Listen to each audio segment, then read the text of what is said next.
Esta emisora les da la bienvenida al programa Encuentros con la Filosofía, para conversar poniendo en duda nuestras certezas, con la participación abierta de profesores de la Universidad Politécnica Salesiana, de la Universidad Central del Ecuador, de la Universidad Andina Simón Bolívar.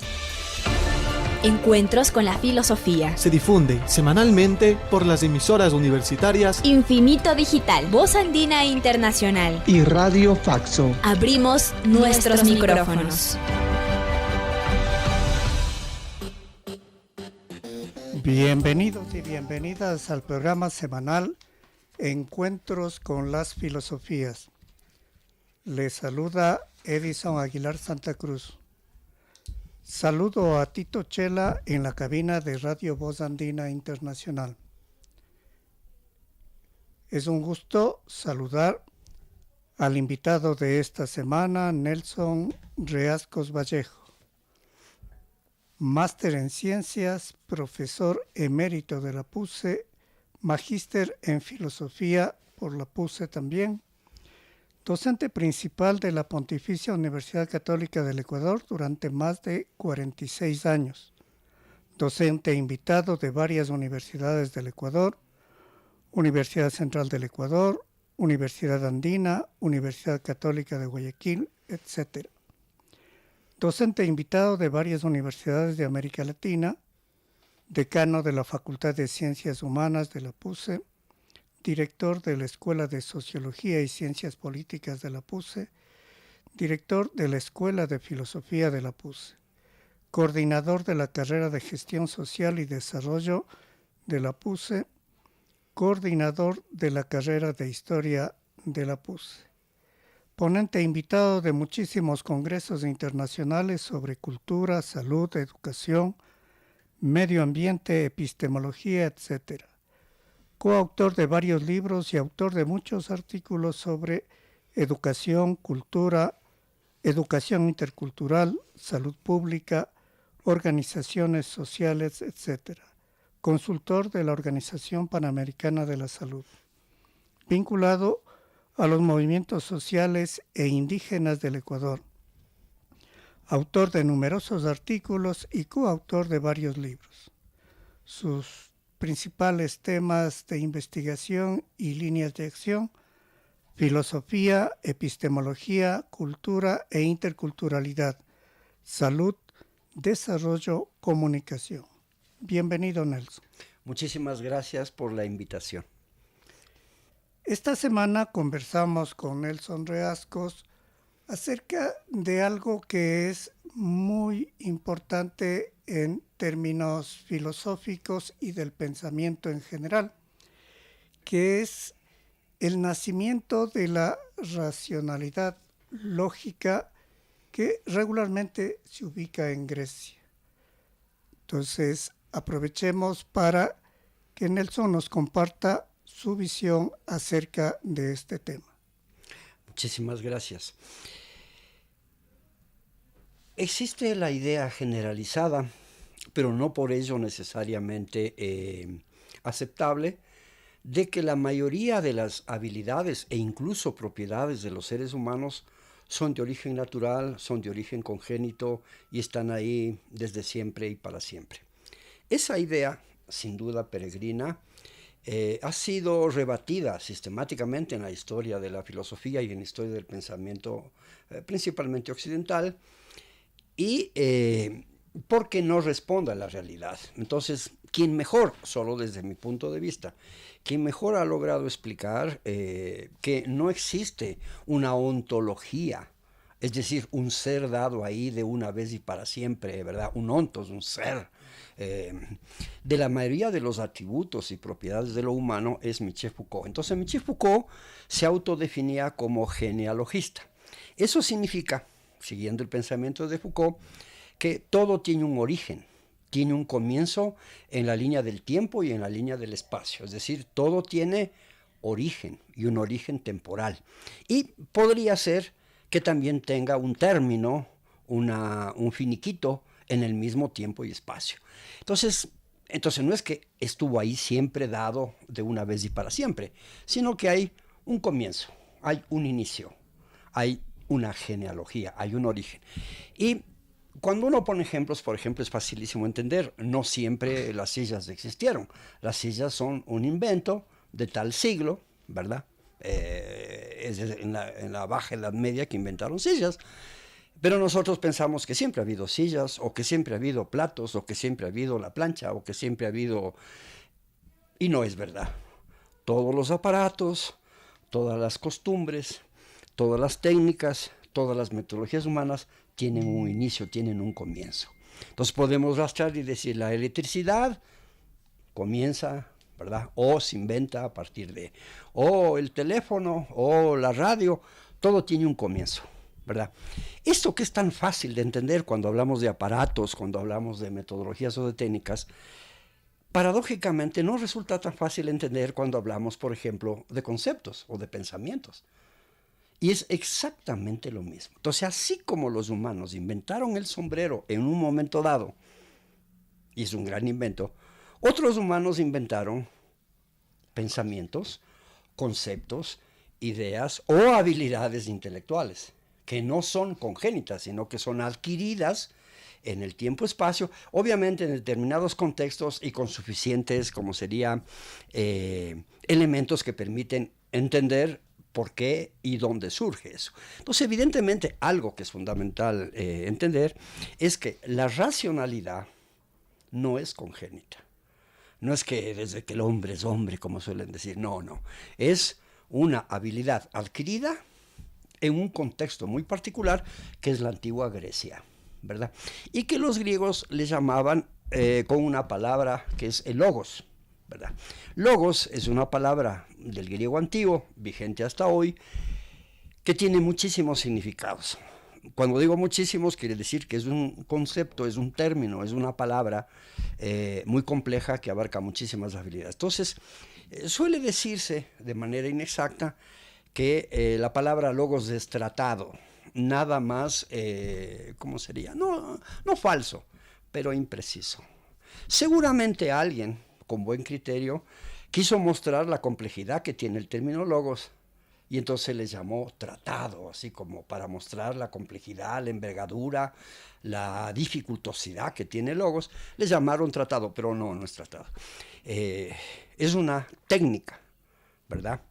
Aunque me criticarían con mucha razón si es que yo le reduzco a la racionalidad lógica como una técnica o como un instrumento para pensar.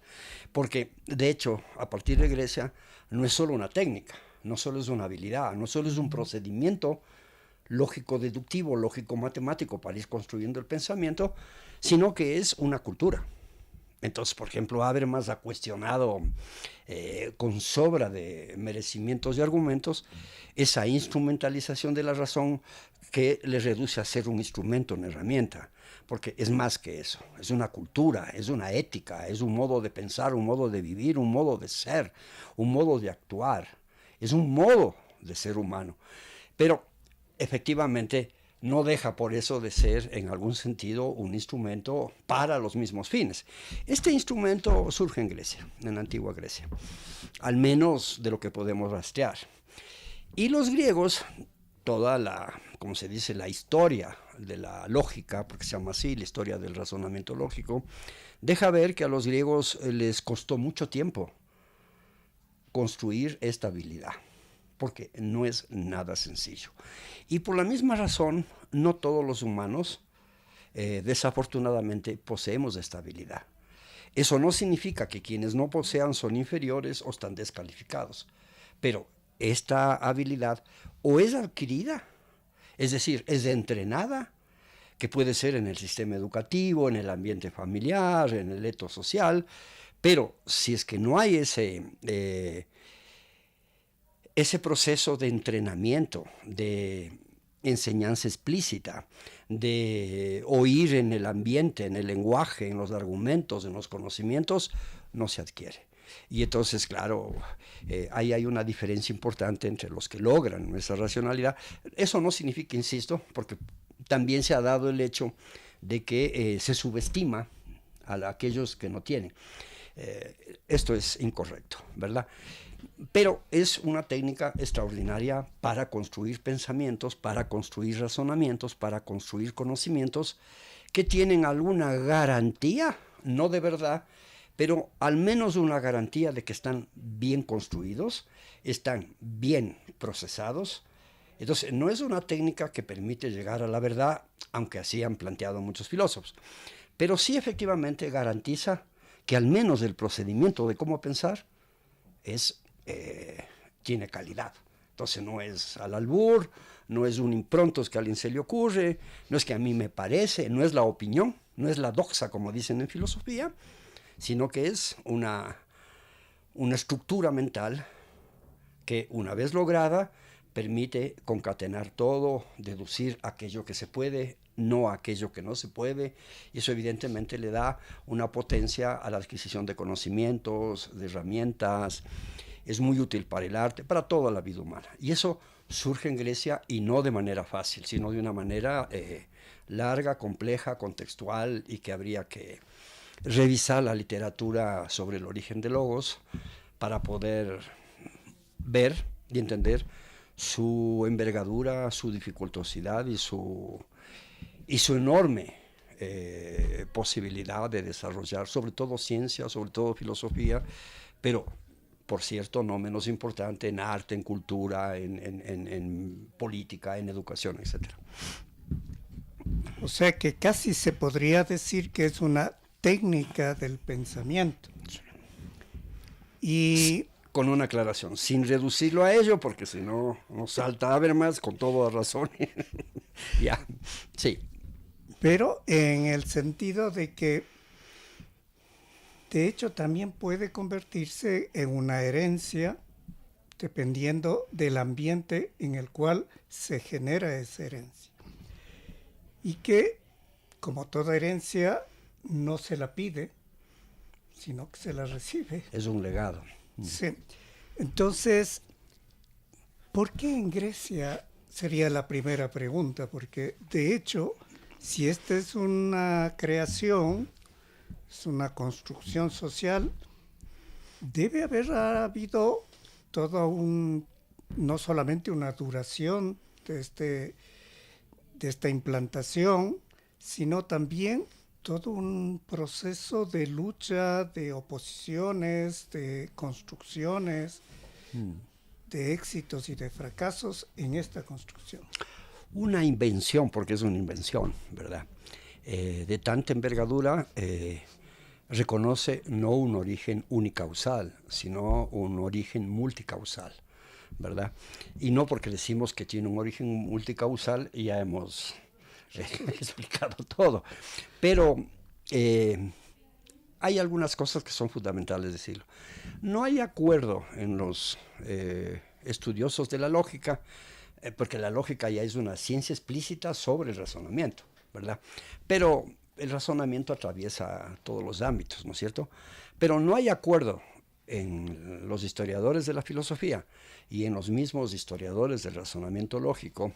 Yo siempre sugiero el libro de Bochensky, que es un filósofo alemán del siglo XX, que escribió un libro, ¿verdad?, de envergadura de 600 páginas, que se llama Historia de la Lógica, donde va mostrando cómo se fue construyendo, ¿verdad?, con mucha curiosidad, partiendo desde la antigüedad, cómo se fue construyendo el razonamiento lógico, o sea, el logos griego. Y evidentemente una cosa así tiene que tener múltiples explicaciones, y no sé si son suficientes, pero hay muchas explicaciones. Una de las tantas que dicen, y que los mismos romanos pensaban que era esa la explicación, es la mitología griega. Los romanos pensaban que el éxito de los griegos en filosofía, en educación, en política, en matemáticas, en geometría, en derecho, se debía a la racionalidad. Pero a su vez pensaban que la racionalidad derivaba de la mitología. Y por eso es que los romanos, pensando que la mitología era la base contextual que da lugar a logos, insistieron en copiar no sé si la palabra es exacta, en imitar, en emular la mitología griega. Entonces lo que hicieron es transcribir toda la mitología griega al pensamiento romano. Entonces, mientras en el uno es Zeus, en la mitología romana es Júpiter. Y transcribieron, ¿verdad?, la mitología griega a una mitología con personajes romanos, pero que tienen más o menos las mismas características. Y digo más o menos porque no siempre coinciden. Por ejemplo, en la mitología griega es Dionisio o Dionisios. En cambio, en la mitología romana es Baco. Y cuando uno ve lo que es Baco, no coincide del todo con lo que es Dionisios. Pero bueno, no vamos a ponernos a... Ya, entonces, muchos autores consideran que una explicación es la mitología, o sea, la religiosidad griega. ¿Y por qué es importante eso? Porque los griegos, a diferencia de todos los otros pueblos de todas las épocas, no consideraban a los dioses como buenos. Tenían la idea, ¿verdad?, de dónde habrá salido, no viene el caso, de que los dioses, las divinidades, son perversas, son malas, son castigadoras y juegan con la vida de los humanos, manejando unos hilos, entonces los humanos seríamos marionetas que estamos al albur de los dioses. Entonces, todos los demás pueblos tienen la idea de que los dioses son creadores, son protectores, son dadores, alguna vez castigan, pero en general son, ¿verdad? En cambio, los griegos tienen la idea de que los dioses son muy poderosos, pero malignos, con alguna excepción como Dionisios, ¿verdad?, alguno más, tienen la idea de que los dioses son castigadores. Y lo curioso es que el castigo más grave, que según los pensamientos griegos filosóficos de la época presocrática, el castigo más importante no era que a mí en la vida me suceda una desgracia, una tragedia, o que tenga que estar destinado a hacer un rol, una tarea, una función que no es de mi decisión, sino el castigo más grave es tener que pensar siempre. A mí me parece que entender eso en filosofía es clave. Estamos condenados, manejando la palabra sartriana, ¿verdad?, del infierno, ¿verdad? Estamos condenados, estamos en el infierno de tener que pensar siempre. No hay cómo no pensar. Pero el pensamiento es yoico, porque yo puedo pensar los árboles, pero quien piensa soy yo. Yo puedo pensar a los demás, pero quien piensa soy yo, ¿verdad? Entonces, finalmente yo me relaciono con un mundo exterior, pero mi yo interior nunca se separa de mí. Entonces, eso es cuando uno toma conciencia de eso, pensar se vuelve pesado, se vuelve una carga, se vuelve como liberarse de eso. Entonces, muchísimos griegos antiguos pensaban que liberarse de esa carga, de tener que soportarse en el yo pienso siempre conmigo, para mí, porque yo de los demás puedo separarme, puedo alejarme, puedo divorciarme, puedo enemistarme, puedo renunciar a los demás, pero yo con mi yo, imposible. Entonces estamos literalmente, voy a manejar la palabra, condenados, o sea, de manera irreversible, de manera fatal, a que yo voy a estar siempre con mi yo hasta el día de la muerte. Y si hay inmortalidad, el asunto se vuelve más lento, porque entonces no solo estoy condenado a pensar durante los años que la vida me dé, sino eternamente. Entonces, para algunos griegos, la inmortalidad es castigo, no es premio, como se mira desde otra perspectiva religiosa, con todo derecho, por cierto, no hay ningún afán de cuestionar eso. Entonces, muchos autores, yo podría citar Julián Marías, por ejemplo, que es un historiador de la filosofía y un filósofo español, ¿verdad?, padre de Javier Marías, que es filósofo y literato, me parece, ¿verdad? Él y otros dicen que podría ser que la mitología era un punto de partida importante para desarrollar estabilidad. Y los romanos pensaban eso. Pero hay otras posibles explicaciones. Los griegos eran un pueblo, al revés de lo que se piensa, desde el punto de vista militar, muy débiles. Entonces fueron sistemáticamente sometidos, con frecuencia esclavizados por otros pueblos. Entonces, por ejemplo, fueron sometidos y esclavizados por los egipcios, por los persas, ¿verdad? Me parece que los persas tuvieron 6 o 7 siglos sometiendo a los griegos, por los etruscos, por los otomanos.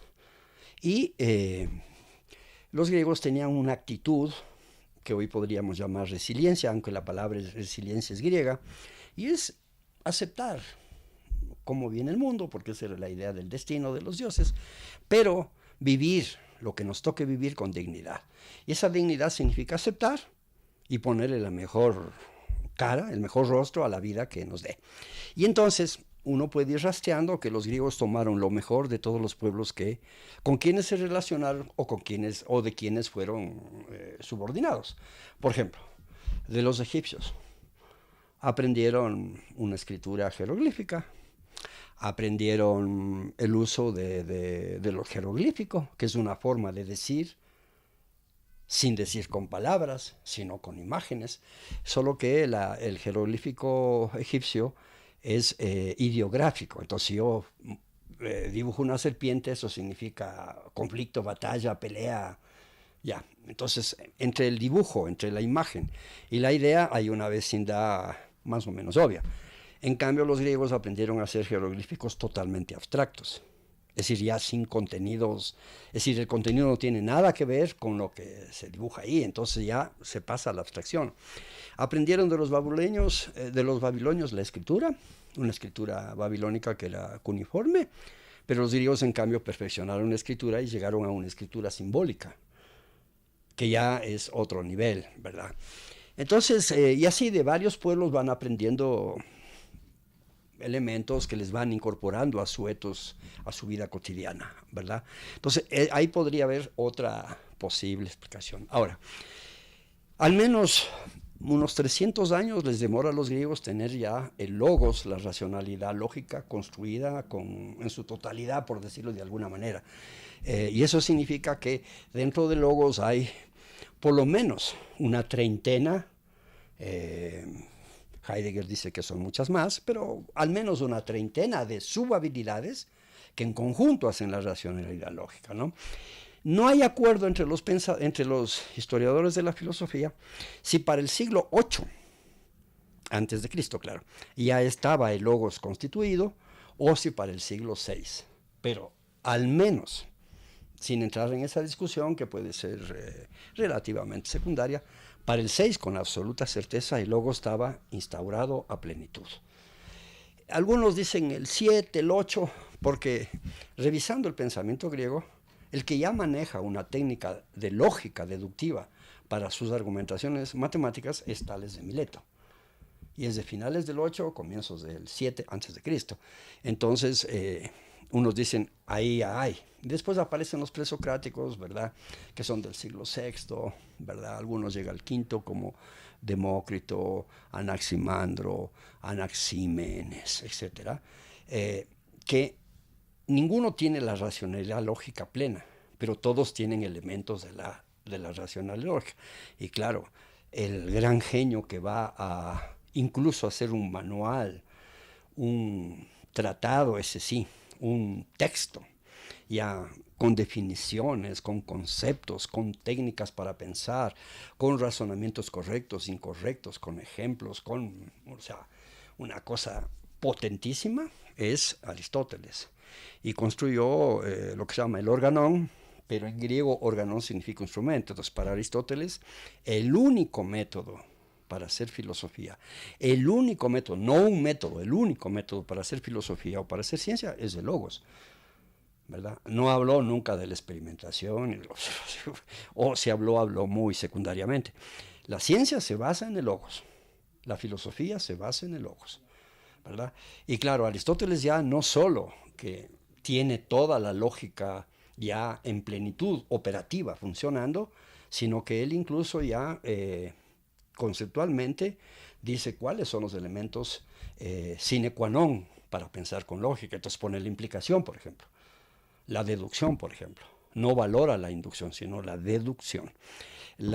Que no es, como se dice ordinariamente, ir del todo a la parte. Me parece que eso no es del todo preciso, porque podría ir de la parte a la parte o del todo al todo, y sería deductivo, es decir, no tiene que ver con la cantidad, sino más bien con la fatalidad de la conclusión. Si algo se deduce necesariamente de lo previamente planteado, esa es una deducción. Pero bueno, el que ya tiene tratado de así lógica. Incluso él ya muestra cuáles son los silogismos válidos, cuáles no son válidos, y da pruebas de por qué son válidos y pruebas de por qué no son válidos. Excepto dos casos que son, para los que conozcan silogismos, el bocardo y el barroco, que no tienen pruebas de validez. Pero Aristóteles también inventa una técnica para probar la validez de algo reduciéndole al absurdo. Es decir, si lo contrario de esto es un absurdo, mostraría la validez. Entonces no hay pruebas positivas de que eso es verdadero o de que es válido. Pero viendo lo opuesto, que es absurdo, por reducción al absurdo. Entonces hay dos casos de los 19 casos de razonamiento lógico deductivo válidos que está en la lógica aristotélica. Dos casos que no tienen prueba directa y que se llaman reducción al absurdo. Hoy esa lógica de Aristóteles es tan potente que nunca se tocó. Nunca se tocó hasta el siglo XIX. Nunca. Entonces uno lee, por ejemplo, a Marx. Y Marx dice que la lógica aristotélica es completa. Que no le hace falta nada, que está acabado. Kant, que es el más crítico de toda la tradición filosófica para esa época, dice que en la lógica no hay que topar nada, que nació acabada, nació completa, sin ningún error y que... Ya. Eso dice Hegel, dice que la lógica es completa, solo que le falta la dialéctica. Entonces Hegel le añade lógica dialéctica. Es decir, le mete la contradicción, pero como proceso de derivación deductiva, o sea, sigue siendo lógica. Dice lo mismo. Entonces, todos los pensadores, y por supuesto la Iglesia, creían que la lógica aristotélica era cerrada, completa, acabada, perfecta. Y de ahí es que se dice que la lógica es una, única, evidente, absoluta, perfecta, acabada en el sentido de completa. Tenía completitud. Ese pensamiento 23 siglos duró. Los que se atreven a dudar de que cómo puede haber algo tan perfecto siendo humano, son unos pensadores del siglo XIX, concretamente Frege, un alemán, que era matemático y filósofo y que no tenía mucha aceptación en el público, ¿verdad? Porque era demasiado matemático para ser filósofo y muy filósofo para ser matemático, entonces se manejaba, pero él se atrevió a cuestionar, decía, ¿cómo es posible que algo construido por los humanos tenga tanta perfección? Y cuestionó y puso a la lógica aristotélica en el examen desde la matemática y encontró que la lógica aristotélica no cumplía las reglas totalmente de la matemática y empezó a cuestionarle. Y entonces eso significó que otros también cuestionen y inicialmente hubo un descuido, en mi opinión, y es que entonces dijeron, no es la lógica la base de todo, sino la matemática. Y se pasaron a la matemática. Pero resulta que la matemática solo es válida si es que es lógica. Entonces, eso generó mucha incertidumbre, mucha inquietud. Y finalmente surgió una lógica que se llama lógica matemática, que es una suerte de endosamiento o sincretismo de la lógica y de la matemática para que las limitaciones de la lógica cubran la matemática y para que las limitaciones de la matemática cubran la lógica. Es decir, la lógica es cualitativa, la matemática es cuantitativa, entonces crea una lógica matemática que une a lo cuantitativo, lo cualitativo y viceversa, y de ese modo, ¿verdad? Entonces, pero con una condición, ya no es una ciencia verdadera, absoluta, perfecta, acabada, divina, no, entonces es una. Entonces, por eso es que a partir del siglo XIX no hay una lógica matemática, sino muchísimas lógicas matemáticas, ¿verdad? Pero eso ya es historia reciente, digamos, ¿verdad? Pero en la antigua Grecia a nadie se le hubiera ocurrido cuestionar la lógica aristotélica, a nadie. Algunos mal llamados sofistas cuestionaron algo, pero el prestigio de Aristóteles era muy superior a las objeciones que podía hacer algún sofista a la lógica. De hecho, Epicuro, ¿verdad? Algunos de ellos cuestionaron algunos elementos de la lógica aristotélica, pero no insuficientes, digamos, ¿no? Ponían dilemas para burlarse de la lógica aristotélica. Diógenes el Cínico hizo bromas de la deducción lógica, se burlaba de Aristóteles, pero no, el prestigio y la solidez.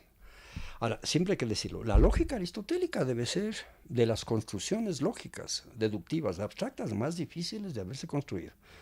Por ejemplo, estudiar lógica aristotélica, o sea, los silogismos, más todo lo que él tiene como tablas de verdad, más todo lo que llama inferencias inmediatas, o que serían razonamientos monoproposicionales, son de extrema dificultad, muy difícil, muy difícil. Eso muestra la envergadura de Aristóteles en la habilidad del razonamiento lógico. Pero Platón también tiene deducción lógica, Sócrates también, y parece, en eso no hay duda, que el razonamiento lógico para el siglo III en Grecia era más o menos cotidiano. Es decir, no solo los filósofos razonaban con lógica, sino que había una suerte así de extensión al pensamiento de la mayoría de las personas. Hay un famoso caso que cuenta Platón de que Sócrates, en alguna de sus intervenciones en público, porque antes de Platón la filosofía, el conocimiento en Grecia era, en el mejor sentido de la palabra, callejero.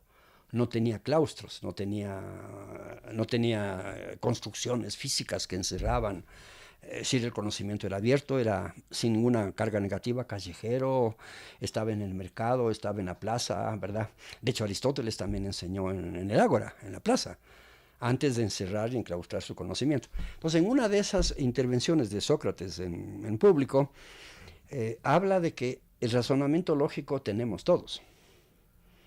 Y entonces, para mostrar eso, le llama a un esclavo y le pregunta si conoce el teorema de Pitágoras. Como es obvio, el esclavo le dice, no, mi señor, porque tiene que tratar así. Y Sócrates quiere demostrar al público que sí razona con lógica. Entonces le dice, te voy a ir haciendo unas preguntas y tú solo contestas sí o no.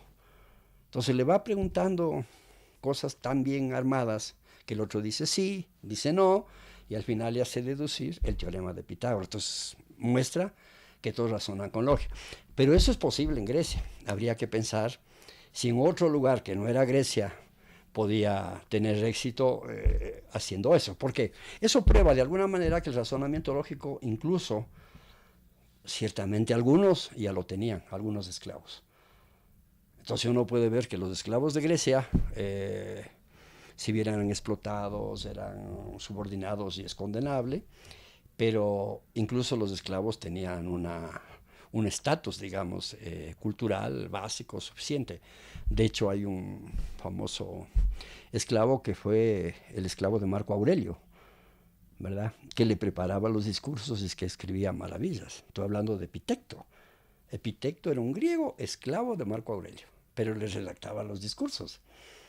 Y hay escritos filosóficos de Epitecto que uno queda... Entonces, que un filósofo como Epitecto haya sido esclavo de Marco Aurelio, ¿verdad? Entonces, eso muestra un poco el valor, el peso que tenía la racionalidad lógica en Grecia. Con absoluta certeza ya era cultural, es decir, ya era un etos al siglo III, ¿verdad? Ya era un etos. Pero si fue en el sexto donde ya estaba constituida, o en el octavo o en el séptimo, eso siempre se puede discutir, ¿no? Pero es multicausal el origen, ¿no es cierto? Por ejemplo, la escritura es fundamental. La escritura matemática, por ejemplo, es fundamental. Porque hasta ese momento es una cosa interesante. Todos los pueblos tienen matemáticas, así que eso hay que decirlo, porque hay gente que dice que hay pueblos que no tienen matemáticas. Todos los pueblos saben contar, dividir, repartir, calcular, sumar, ¿verdad? Pero al menos operativamente la matemática que había hasta antes de Pitágoras era una matemática dificilísima de procesar formalmente. Por ejemplo, los romanos tienen una matemática que es más difícil que la lógica matemática, porque siempre sumaban hasta 3 unidades. Una i o un 1, digamos un palo vertical, digámoslo así, ¿no es cierto? 1, 2, 3. Entonces hasta 3 se suma. Pero para el cuarto hay que inventar el quinto y restarle 1 a la izquierda. Entonces inventan el 5, que es la V, a la izquierda resta, entonces el 4 es V, a la izquierda 1. Y después el 5 a la derecha, 1, 2, 3 hasta 8. Para hacer el 9 hay que inventar el 10 y ponerle 1 a la izquierda. Entonces así mismo hacen el 30 con 3, 10. Ya. Pero a partir del 30, entonces hasta el 30 ahí pueden hacer 34. Pero para hacer el 39 ya necesitan. Entonces, cada cierto tiempo tienen que inventar. Entonces es imposible hacer cálculos. Los egipcios también hacían con unos dibujos que parecían flores de loto, que eran unos bastones así. Entonces, los mayas, por ejemplo, en América, hacían con puntos. Un punto, un círculo era 1, 2 círculos 2, 3 círculos 3, hasta 4. Ya el 5 era una línea. Entonces el 6 ya así mismo, 6, una raya con un punto, después 2 hasta 9. El 10 eran 2 rayas. Ya. Entonces con esa fórmula solo se podían calcular cifras menores, pequeñas. Ya. De hecho, ¿cuántas ovejas habrá tenido alguna dinera a la época? Habrá tenido 80, no más. Entonces esa matemática, ya. Pero en cambio los griegos, Pitágoras, descubre algo que es fenomenal, que el valor del número no depende del dibujo, sino del lugar que ocupa en la escritura. Entonces a la derecha es unidad, en la siguiente columna es decena, en la siguiente, y claro, con eso se puede representar cualquier número, ¿verdad?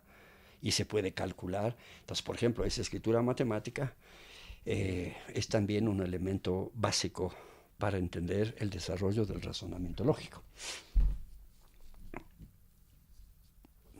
Tenemos que interrumpir, pero seguro vamos a continuar.